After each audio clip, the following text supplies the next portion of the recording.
Gas ఉందా అనుకొని అన్నం వండుకోగలవా అన్న అనుమానాలు కూడా వస్తున్నాయి. దీనికంతటికీ కారణం, గ్యాస్ సంక్షోభానికి కారణం నాయకుల వ్యక్తిగత బలహీనతలు.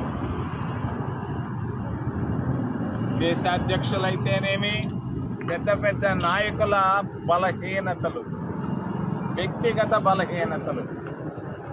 నాయకులు ఆదర్శప్రాయులుగా ఉండాలి.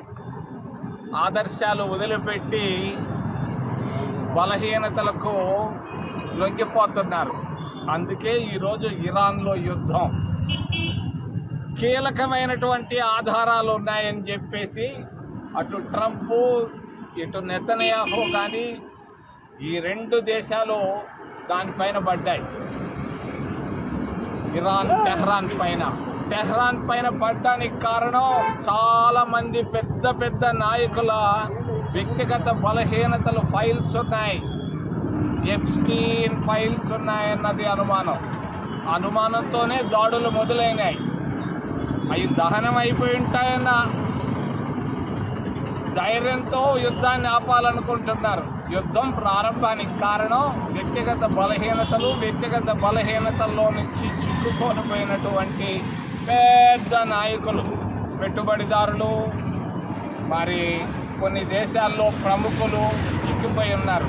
ఇది 3 సంవత్సరాలుగా జరుగుతూ ఉంది. దీంట్లో నుంచి బయటపడాలని ఎంతోమంది నాయకులు ప్రయత్నాలు చేశారు. చివరికి విఫలమై ఈ ప్రయత్నానికి వచ్చారు. ఈ యుద్ధం వల్ల సంక్షోభం భారతదేశంలోనే కాదు ప్రపంచ దేశాల్లో వచ్చేసింది.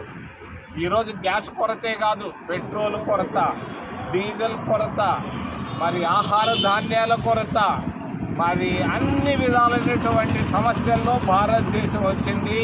దీనికంతటికీ కారణం కూటమి ప్రభుత్వం, ఎన్డీఏ ప్రభుత్వం. మరి మోడీ సర్కార్ విఫలమైందని చెప్పుకోక తప్పదు. మరి చంద్రబాబు నాయుడు సర్కారు కూడా విఫలమైంది. ప్రజల ఆవేదనను ఏమాత్రం అర్థం చేసుకోలేకపోతా ఉంది కూటమి ప్రభుత్వం. దీన్ని మేము ఖండిస్తున్నాం. కాంగ్రెస్ పార్టీ తరఫున, కాంగ్రెస్ పార్టీ అధికారంలో ఉన్నప్పుడు ఇటువంటి వ్యక్తిగత బలహీనతలు కానీ సమస్యలు కానీ రాలేదు. ఒకే ఒక మార్గం, ఏకైక మార్గం, మరి దేశంలో ఈ ఎన్డీఏ ప్రభుత్వం పోయి కొత్త ప్రభుత్వంతోనే సమస్యలు పరిష్కారం అవుతాయని తెలియజేస్తారు.